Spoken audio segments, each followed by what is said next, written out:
오늘은 아모스 5장 16절에서 17절까지 말씀 묵상하겠습니다.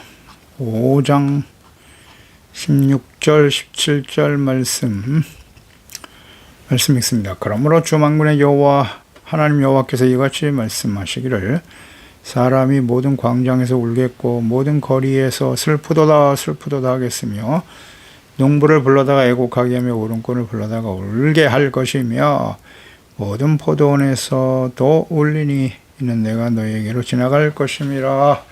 여호와의 말씀이니라. 아멘. 회개할 기회를 저버린 자들의 슬픔과 탄식. 하나님의 공의의 심판, 사망과 멸망에서 살 수 있는 길을 하나님께서는 마지막까지 하나님의 백성들에게 제시하십니다. 너희가 살려면 선을 구하라, 악을 구하지 말라고 외치고 계시죠. 죽음과 생명, 하나님의 공의의 심판은 죄에 대한 하나님의 심판으로 그 결과는 사망이에요. 살기 위해서는 생명을 선택하라고 말씀하셨죠. 생명을 선택하는 일은 무엇이뇨? 하나님을 사랑하고 그 말씀을 청종 듣고 지키라는 것이죠. 어렵지 않습니다. 이것이고 선을 구하는 것이고요. 선하신 말씀을 듣고 지켜 순종하는 것, 의와 사랑이죠. 사람들을 불쌍히 여길 줄 알고 말씀에 순종하는 정의를 행하고 겸손히 하나님과 동행하는 것이 선한 일이에요.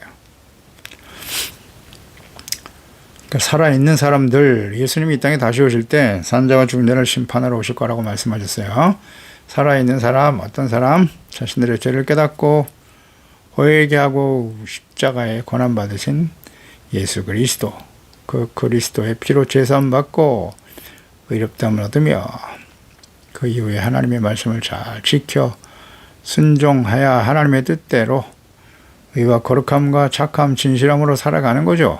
그런 사람은 살아있는 사람들일 것이고 여전히 죄악 가운데 살아가는 사람들은 죽은 사람들이에요. 이어서 16절에 말씀하시기를 사람이 모든 광장에서 울 것이다. 모든 거리에서 슬프도다 슬프도다 탄식하게 될 거다라는 말씀하시죠.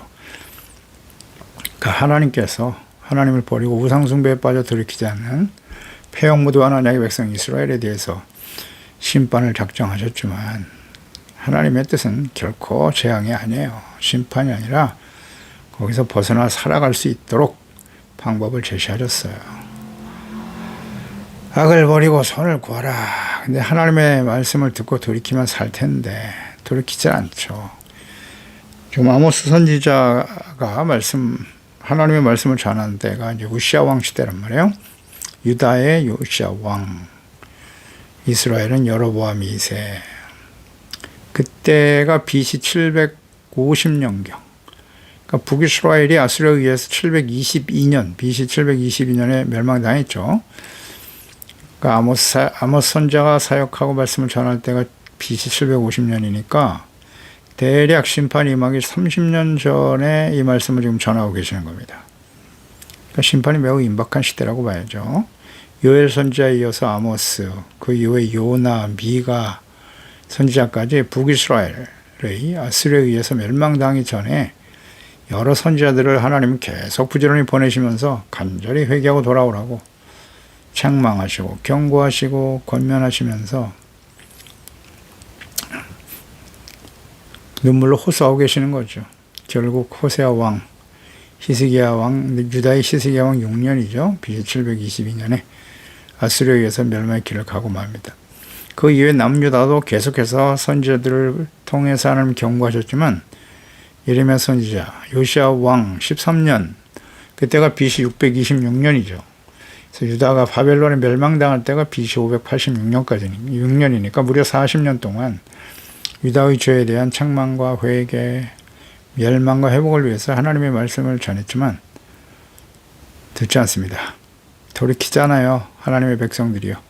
결국 바벨론에 의해서 멸망의 길을 가게 되죠. 그러니까 선지자들을 보내시고 멸망의 길을 갔던 대상이 하나님의 언약의 백성 이스라엘입니다. 여기에 우린 주목해야 되는 거예요. 오늘날 예수 그리스도를 믿고 구원받은 하나님의 자녀들, 그리스도인들이 요한계시록의 마지막 심판에 참여하게 될 것이다 라는 말씀으로 적용하면 됩니다. 교훈을 얻지 못한다는 거예요. 하나님의 자녀 백성들 왜 기록하여 남기셨습니까? 하나님의 모든 말씀들, 예언의 말씀, 역사적 성취, 교훈을 얻으라는 거예요. 교훈, 책망과 교훈, 의로 교육하기 위해서 하나님의 말씀을 기록하여 남기신 겁니다. 복의 근원, 즉 모든 민족이 이스라엘을 통해서 복을 받기를 주님께서 원하시죠. 그래서 이스라엘 택하신 목적이 바로 거기에 있는 거예요. 너로 인해 아브라함을 선택하 부르실 때 너와 너의 후손이 모든 마음이 너로 인해서 복을 받게 될 것이다. 하나님의 다시를 받는 의롭고 거룩한 언약의 백성들이 하늘의 별과 같이 바닷가의 모래와 같이 많아질 것이다. 이 말씀이 결국은 하나님께서 보내실 예수 그리스도를 믿고 구원받는, 그래서 하나님의 백성들이 유대인들뿐만 아니라 온 세계 이방 모든 사람에게 복음이 전파되고 이 하나님의 약속이 성취되는 것이죠. 거룩한 자녀들이 되고 그분의 다스림을 받는 하나님의 나라가 이 땅에 이루어지기를 주님은 간절히 원하셨죠. 하지만 하나님의 언약의 백성들부터 부패하고 타락하니까요. 정체성과 사명을 상실함으로 인해서 주변의 모든 나라들이 하나님의 공의 심판으로 멸망을 당했습니다. 불의한 세상, 하나님과 그리스도를 거부하고 하나님의 자녀들을 박해한 악한 나라와 사람들이 세상에 진노의 심판을 당하게 되는 거예요. 그 원인은 왕같은 제사장으로서 복의 근원으로 살아가야 될 하나님의 자녀들이 부패하고 타락한 것이 원인이에요. 마지막 심판 때도 마찬가지예요. 교회와 그리스도인들이 부패하고 타락하기 때문에 교회에서부터 하나님의 심판이 시작되는 거예요. 지금 분명한 하나님의 뜻이죠. 그러니까 심판의 말씀을 하나님의 자녀들에게 끊임없이 외치고 계시는 거예요. 과거에 그랬듯이. 마지막 요한계시록 심판의 대상의 초점이 영원한 언약의 백성, 하나님의 자녀들이라는 사실. 그래서 이스라엘이 1948년에 지금 독립되었어요. 하나님 회복시켜 주셨죠. 마지막 기회를 주고 계시는 거예요. 마지막 기회를. 70년 지났는데 언제까지 기다리실지 하나님 다시 예수 그리스도 다시 이 땅에 오실 것은 하나님이 약속하신 바이고 그 말씀이 성취되겠죠. 반드시. 그러나 그 날과 그때는 아버지밖에 모른다고 하시는데 분명히 하나님께서 성경 전체를 통해서 우리가 추측하고 또 깨달을 수 있는 바예요. 마태복음 24장 14절 이 천국 복음이 모든 민족에게 증언되기 위해서 온 세상에 전파될 텐데 그때가 끝이 온다. 그렇겠죠. 이 복음이 땅까지 모든 족속에 전파되면 그때가 끝이에요. 모든 사람들에게 기회를 제공하는 거죠. 복음을 듣게 하시고 대부분이 다 거부하고 있는 것이고요. 그때가 바로 지금이 아니겠느냐. 또 하나 분명한 하나님의 진노의 심판의 때가 언제냐. 하나님의 교회와 하나님의 자녀 백성들이 부패하고 타락하는 거예요. 지금 이스라엘 백성들을 하나님이 회복시켜 주셨는데 이들이 돌아오지 않는다는 거죠. 70년이 지났는데 지금 안 돌아오죠. 지금 알리아 운동이 일어나고 있습니다만 그들이 지금 예루살렘으로 모이고 있어요. 유대인들이. 근데 그들이 진정 예수님을 그리스도로 인정하고 회개하고 돌아올 것인가?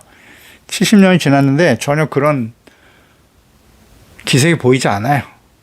돌이키지 않을 거야 아마. 개별적으로 하나님께서 회개하고 돌아와 구원받은 사람이 있겠습니다만은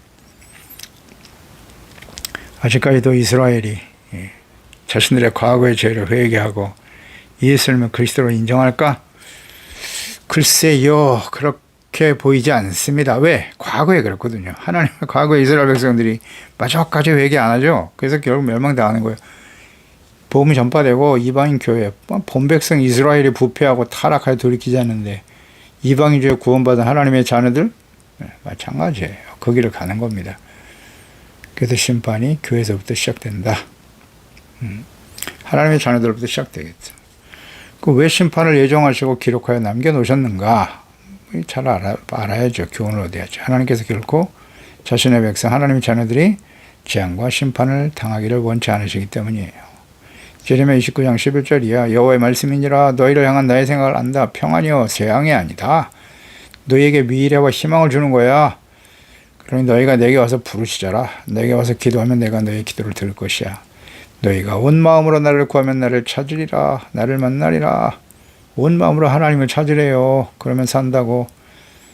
예레미야를 통해서 주셨던 말씀, 아모스를 통해서 주신 말씀과 같죠? 이 말씀 진리예요. 오늘도 마찬가지예요.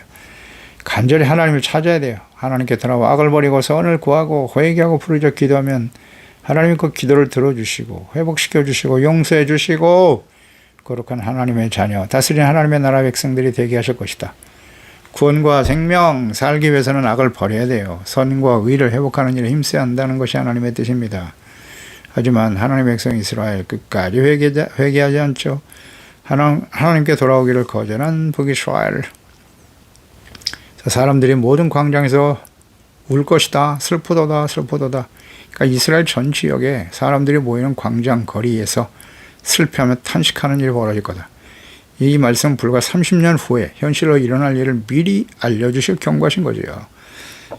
하나님과 말씀을 버리고 회개할 길을 저버린 하나님의 백성들. 그 자녀들의 미래와 결과가 이와 같다. 슬픔. 슬픔이 너무 커서 말로 표현하기 어려울 정도의 처절한 탄식을 의미하는 거예요. 하나님의 간절한 사랑과 호소, 책망, 경고, 훈계를 듣기를 거부하고 하나님을 버리고 우상을 선택한 하나님의 백성들. 여로보암 2세, 그 시대가 경제 군사적으로 강성했던 시기라고 그랬어요. 그러니까 자신들의 강성함과 부요함이 하나님이 아닌 여로보암으로부터 시작된 금송아지 우상이 준 것이라고 굳게 믿고 있었다는 거죠. 부요와 강성함, 교만은 곧 우상숭배로 이어지는 거예요. 본질이에요, 본질. 그러니까 하나님보다 재물을 주인으로, 신으로 섬기는 사람들, 눈에 보이는 힘, 권력, 명예, 돈, 재물, 이들의 근원이 하나님이심을 모르면 모두 우상숭배자가 되는 것입니다. 어렵지 않아요. 하나님께 대한 무지와 그들을 깨우쳐 주시기 위해서 보내시는 선지자, 말씀을 듣고도 돌이키지 않는 완악함, 이 무지와 완악함, 교만, 이것이 우상숭배의 본질입니다. 자, 하나님과 회개와 용서의 말씀, 말씀이 육신이 되어 찾아오신 예수 그리스도, 참된 진리의 말씀을 전하는 종들을 멸시하고 무시하는 자들, 하나님의 택함받은 언약의 백성들이죠. 자녀들에게 다가올 필연적인 미래와 결과, 하나님의 심판으로 인한 멸망과 슬픔과 탄식, 사망, 사망으로 이어질 수밖에 없다고 말씀하고 계세요. 레위기 말씀을 묵상해 보겠습니다. 레위기 10장이죠. 1절로 3절에 아론의 아들 나답과 아비후가 있었어요. 각기 향로를 가져다가 여호와께서 명령하시지 아니한 다른 불을 담아 여호와 앞에 분향했다. 불이 여호와 앞에서 나와 그들을 삼키매 그들이 여호와 앞에서 죽은지라. 모세가 아론에게 이르되 이는 여호와의 말씀이라. 이르시기를 나는 나를 가까이 하는 자 중에서 내 거룩함을 나타내겠고 온 백성 앞에서 내 영광을 나타내리라 하셨느니라. 아론이 점점하니 제사장으로 택함을 받은 아론의 아들들, 하나님의 성전에서 하나님을 섬길 수 있도록 특별히 택함받은 거룩한 사람들이죠. 제사장 나답과 아비후가 분향을 하다가 하나님 앞에서 하나님 보내신 불에 타 죽었습니다. 그러니까 향로에 하나님께서 정하신 불이 아닌 다른 불을 가지고 나왔다. 그러니까 자신들이 임의로 만든 불을 담아다가 하나님께 분향을 했을 때 하나님께서 불을 내려 심판하신 것이죠. 두려운 일이 벌어졌어요. 아주 중요한 교훈을 주는 것이죠. 하나님께서는 나를 가까이 하는 자 중에서 내 거룩함을 나타낼 것이다 라고 말씀하셨거든요. 거룩함을 나타낸다. 하나님을 섬기는 하나님의 자녀. 나를 가까이 하는 자가 누구겠어요? 당시의 제사장, 그리고 레위 사람들. 좀 더 넓게 하면 이스라엘 전체가 제사장의 나라가 되기를 원한다고 하셨거든요. 그러니까 이스라엘이 하나님이 함께 하시는 이스라엘, 그들이 하나님을 가까이 하는 자고, 오늘날 예수 그리스도를 믿고 구원받은 하나님의 자녀들이죠. 하나님을 예배하고 섬길 수 있는 하나님의 자녀들을 통해서 내 거룩함, 하나님의 거룩함을 나타내기를 원하시는 거예요. 그래서 온 백성 앞에서 나의 영광을 그들을 통해서 나타낸다는 거죠. 그러니까 우리가 하나님께 영광을 나타내는 방법은 하나님을 가까이서 예배하며 섬겨야 사람들, 우리들을 통해서 나타내야 된다는 거예요. 어떻게 하는 것이 하나님의 영광을 나타내는 것인가? 분명히 알아야 돼요. 세속적인 성공, 출세, 명예, 권력, 강성한 나라, 군사력, 부와 재물을 얻는 일, 이게 영광입니까? 거룩하신 하나님을 본받아 거룩함을 나타내야 되는 거예요. 거룩함의 본질은 뭐예요? 성결, 구별된 삶, 이 거룩함이에요. 마태복음 5장 16절에 이와 같이 너희 빛이 사람 앞에 비치게 하여 그들로 너희의 착한 행실을 보고 하늘에 계신 아버지께 영광을 돌리게 하라. 착한 행실, 그것이 곧 빛된 삶인 거예요. 요한복음 15장 7절로 8절에도 너희가 내 안에 거하고 내 말이, 하나님의 말씀이 우리 안에 거하면 무엇이든지 원하는 대로 구하라. 그리하면 이루리라. 너희가 열매를 많이 맺으면 네 아버지께서 영광을 받으실 것이요 너희는 내 제자가 될 것이다. 열매를 많이 맺어라. 주님의 말씀이 우리 안에 있으면, 우리가 주님 안에 있으면 어떤 열매가 나타날까요? 예수 그리스도의 인격, 성령의 열매가 나타나겠죠. 그것이 곧 하나님의 영광인 거예요. 어렵지 않아요. 모르면 안 됩니다. 이거. 예수님의 말씀이 우리 안에 거할 때 자연스럽게 나타나겠죠. 그래서 레위기 11장 45절에 나는 너희 하나님이 되려고 너희를 애굽 땅에서 인도해낸 여호와라. 내가 거룩하니 너희도 거룩할지어다. 레위기 말씀의 핵심 주제요. 키워드는 거룩이에요. 거룩. 그래서 제사를 통해서 죄를 버리고 용서받고 의롭다함을 얻는 일. 그러니까 제사를 통해서 거룩해지는 거예요. 죄를 버리고 성결하게 되는 거잖아요. 그러니까 예배와 기도의 본질이에요. 거룩함을 상실한 언약의 백성과 자녀들 어떻게 된다? 오늘 본문처럼 되는 거예요. 과거 역사에 이루어졌던 것처럼 슬픔과 탄식이 다가오게 될 것이다. 사망이 처하게 된다는 거예요. 농부들을 불러다가 애곡하라. 오름꾼을 불러다가 울게 할지어다. 농부 오름꾼. 그러니까 사망하는 사람들에게 장사를 지내는 일들이죠. 울게 하는 장례하는 일이 곳곳에서 벌어지게 될 것이란 뜻이에요. 온 나라와 백성들에게 사망과 슬픔이 임하게 될 것이다. 그 원인은 뭐냐? 17절 모든 포도원에서도 울리니 이는 너희가 내가 너희 가운데로 지나갈 것이다. 이 말씀 과거 하나님께서 애굽을 심판하실 때 그 상황을 그대로 인용한 말씀으로 보이죠. 이것은 이제 마지막 재앙, 애굽에 이스라엘 구원하기 위해서 마음이 완악한 바로왕에게 10가지 재앙을 쏟아부으셨는데 마지막 재앙이죠. 11장, 출애굽기 11장 1절 6절에 보면 여호와께서 모세에게 이르시기를 내가 이제 한 가지 재앙을 바로와 애굽에게 내릴 거야. 그가 너희를 여기서 보낼 것이다. 그가 너희를 보낼 때 여기서 반드시 다 쫓아낼 것인데 백성에게 말하여 사람들에게 각기 이웃에게 은금패물을 구하게 하라. 여호와께서 그 백성으로 애굽 사람의 은혜를 받게 하실 거고 내보낼 것이다. 모세가 바라기를 이르되 여호와께서 이같이 말씀하시기를 밤중에 내가 애굽 가운데로 들어갈 거다. 애굽 땅의 모든 처음 난 것은 왕 위에 앉아 있는 바로의 장자로부터 맷돌 뒤에 있는 몸종의 장자와 모든 가축의 처음 난 것까지 죽게 될 거야.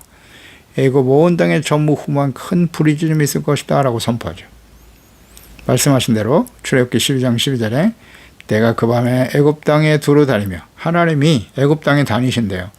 사람이나 짐승을 막론하고 애굽 땅에 있는 모든 처음 난 것을 다 치고 애굽의 모든 신들을 내가 심판할 것이다 라는 말씀하시죠.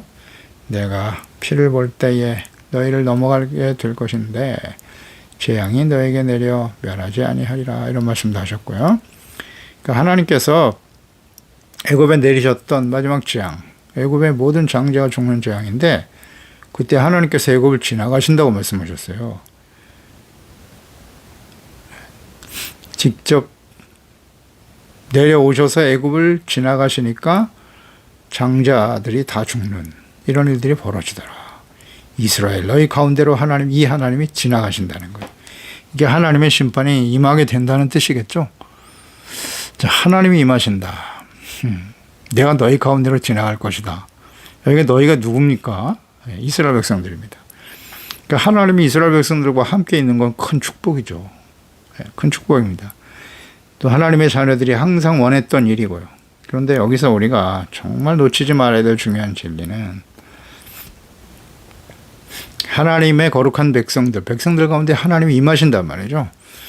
임하실 때 하나님이 그들과 함께 하셔서 이스라엘을 다스려 주시고 보호해 주시고 지켜 주시고 모든 사람들이 이스라엘 가운데 임하신 하나님의 영광을 보게 된다는 거죠.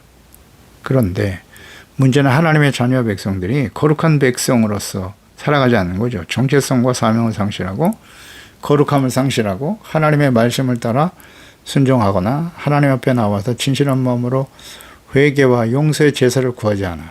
긍휼을 사모하는 마음을 갖지 않아. 끊임없이 악을 행하면서도 돌이키지 않아. 그러면 하나님이 더 이상 그들과 함께 하실 수 없어요.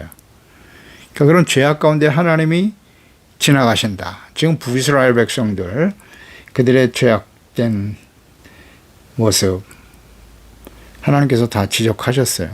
얼마나 심각한 악을 행하고 있는지. 근데 그 상태에서 하나님이 지나가면 어떻게 되느냐. 과거에 애굽 땅에 하나님께서 장자의 재앙을 일으킬 때 지나가신 것과 같이 하나님의 심판이 일어나게 된다는 사실이에요. 굉장히 중요한 진리입니다. 회개하고 돌이키면 하나님의 자유와 긍휼을 함께 하시고 우리와 함께 우리를 다스려주시고 지켜주시고 보호해주시는 하나님, 영광의 하나님으로 나타나실 것이지만 회개하고 돌이키지 않으면 어떻게 돼요? 하나님의 진노의 심판으로 나타날 수밖에 없다는 사실을 우리는 절대 간과하면 안 돼요. 그래서 하나님을 바르게 알고 섬기는 것이 매우 중요합니다. 그래서 이 하나님의 뜻을 알고 주님을 바르게 섬겨야 돼요. 그래서 하나님께서 지금 주의 백성들을 향해서 이 말씀을 좀 하고 계신다는 거 잊지 말고요. 모든 시대에 하나님의 자녀 백성들에게 하시는 말씀이고 특히 마지막 때를 살아가고 있는 우리들에게 이 말씀은 매우 중요한 교훈의 말씀이 되는 것이에요. 하나님의 진노의 심판이 이 땅에 임하게 될 것이다. 요한계시록 예언하신 말씀이니까 이루어지겠죠. 그 원인이 뭐냐? 교회와 하나님의 자녀들, 이스라엘 비롯한 하나님의 교회들이 회개하고 돌이키지 않기 때문이다. 그래서 우리가 요한계시록 그 마지막 심판 가운데 교회가 통과할 것이냐 그렇지 않을 것이냐 여러 가지 자꾸 논쟁하고 하는데요. 통과합니다. 과거에 이스라엘 백성들 보세요. 하나님의 심판을 당했습니까? 안 당했습니까? 당했습니다. 원인은 무엇입니까? 회개하고 돌이키지 않았기 때문이에요. 언약의 백성 이스라엘이 우상숭배에 빠져 있었어요. 하나님을 버리고 죄악 가운데 있었다고요. 그럼 오늘날 예수 그리스도를 믿고 구원받은 우리들은 어떠한가요? 특히 마지막 때를 살아가는 하나님의 자녀들일수록 과거 이스라엘 백성들의 모습과 같다. 이것이 선지서를 통해서 끊임없이 말씀하시는 하나님의 교훈과 뜻인 것입니다. 하나님의 공의 심판이 임박한 그 시대의 하나님의 백성들의 모습이 어떠한지 아모스 선지자가 이 말씀을 전하고 30년 후에 아수르는 말씀하신 대로 멸망당했어요. 충분히 살 수 있는 길을 제시하셨는데도 돌이키지 않죠. 불과 30년 후에 일어날 일이었어요. 마지막까지 계속 외치시죠. 남유다 예레미야 선지자 40년 동안 외쳤죠. 돌이키지 않죠? 결국 멸망의 길을 가고 말아요. 이건 정말 두려운 일이에요. 여기서 우리는 교훈을 얻어야 돼요. 근데 예수 그리스도를 보내시고 로마에서 멸망을 당하죠. 멸망당할 것을 예수님이 끊임없이 말씀하셨잖아요. 예루살렘 멸망할 예루살렘을 보면서 예수님이 눈물을 흘리시잖아요. 누가복음 19장. 예수님은 십자가에 못 박아버리고 로마에서 멸망을 당했다. 예수님께서 33세에 십자가에서 죽으셨는데 그로부터 한 약 40년이 채 안 되겠네요. AD 70년에 로마에서 예루살렘은 멸망을 당하더라. 이런 걸 보세요. 하나님께서 기회를 충분히 주시고 마지막 때 간절히 외치시는 거예요. 외치시는 겁니다. 지금 2000년을 참고 계세요. 모든 민족에게 이 천국 복음이 전파되어야 하기 때문이고요. 그리고 이제 이스라엘이 20세기 중반 1948년에 독립됐다. 다시 하나님 회복시켜 주셨다. 그리고 70년의 시간이 지나고 있다. 자, 이런 것들을 무엇을 의미하는 걸 생각해야 돼요. 날짜를 계산하자는 게 아니고요. 과거에 하나님께서 행하셨던 그 모든 일들 우리가 생각하면서 모든 상황들을 한번 보세요. 하나님의 심판이 임박한 시대 하나님의 백성들의 특성 그리고 이 시대의 교회와 그리스도인들의 모습을 보면 되겠죠. 세속화가 심각하지 않습니까 지금? 하나님의 자녀 백성들 얼마나 부패하고 타락했는지 오히려 이방인들이 불신자들이 교회를 걱정하고 있어요. 그리스도인들의 교회가 혐오의 대상이 되고 있다. 기득권층이 되어버렸어요. 자신들의 이익을 위해서 욕망의 눈이 멀어버린 그런 교회와 그리스도인들의 모습, 세속화된 모습들이 오늘 너무나 쉽게 발견할 수 있는 일들 아니에요? 그럼 빙산의 일각이라 그랬죠. 특별한 사람들이 특별한 사건이 아니라 빙산의 일각이로 밑에는 막 다 부패하고 타락의 모습으로 흘러가고 있다고 봐야 돼요. 그러니까 하나님의 진노의 심판이 이 땅에 쏟아지겠죠. 그래서 이 시대를 우리가 잘 분별하고 지혜롭게, 지혜로운 사람이 되어, 깨어있는 사람이 되어야죠. 깨어있는 사람이 되어야 됩니다. 기도하겠습니다. 하나님 아버지, 오늘도 주의 말씀을 듣습니다. 묵상합니다. 왜 하나님의 자녀와 백성들이 심판의 길을 갈 수밖에 없었나? 회개할 기회를 버렸기 때문이에요. 살기 위해서는 악을 버리고 선을 구하라고 간절히 외치고 계신데요. 살기 위해서는 예수 그리스도의 복음을 듣고 이제 회개해야죠. 회개하고 예수 그리스도의 십자가의 복음을 믿고 죄사함 받고 의롭다함을 얻고 구원과 영생을 얻으라. 그러나 그게 끝이 아니잖아요. 구원받은 이후에 끊임없이 하나님의 말씀에 귀를 기울이고 하나님의 말씀과 뜻대로 하나님 사랑, 이웃 사랑을 실천하면서 내가 너희를 사랑과 같이 너희가 서로 사랑하라. 주님의 말씀대로 순종하는 거룩하고 의로운 하나님의 자녀 백성들이 되어야죠. 너희의 착한 행실을 보고 모든 사람들이 하나님 아버지께 영광을 돌리게 하라. 그러나 세속화에 매몰되어 죽어가는 이 시대에 하나님의 자녀 교회와 그리스도인들을 봅니다. 오늘 우리가 그러한 자리에 있지 않는지 항상 근신하여 깨어있게 하시고 경건의 삶을 힘쓰고 두렵고 떨림으로 하나님의 말씀을 잘 복종하고 의롭고 진실한 하나님의 자녀답게 마지막까지 승리하며 이기는 자, 회개하고 이기는 자가 되라. 끊임없이 성령께서 교회들에게 하시는 말씀에 귀를 기울이고 진실한 하나님의 자녀로 그리스도인으로 살아갈 수 있도록 성령님 도와주시옵소서. 예수님의 이름으로 기도드립니다. 아멘.